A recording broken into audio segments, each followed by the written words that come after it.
কবি কাজী নজরুল ইসলাম। বাবুদের তাল পুকুরে, হাবুদের ডাল কুকুরে, সে কি বাস করলে তারা, বলে থাম একটু দাঁড়া। পুকুরের ওই কাছে না লিচুর এক গাছ আছে না, কোথা না আসতে গিয়ে বড় কাস্তে নিয়ে গাছে গিয়ে যেই চড়েছি, ছোট এক ডাল ধরেছি।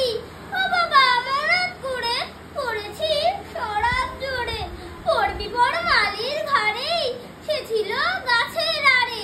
বেটা ভাই বড় নচ্ছার, ধুমাধুম গোটা দুধ ছাড়, দিলে খুব কিলো ঘুষি, একদম ধরতে ঠুসি। আমিও বাঁধিয়ে থাপড়, দে হাওয়া চাপিয়ে কাপড়, লাফিয়ে দেনু দেয়াল, দেখি এক ভিতরে শেয়াল। ও বাবা শেয়াল কোথা, বিলোটা দাঁড়িয়ে হোথা, দেখ সে কি দেই আটকে ওঠা, কুকুরও জুড়লে ছোটা। বাবা গো মা গো বলে পাঁচিলের ফোকল গলে, ঢুকি গে বসদের ঘরে, যেন প্রাণ আসলো ঘরে।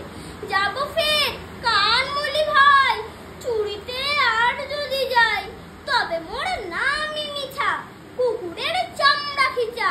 সে কি ভাই যায় রে ভোলা,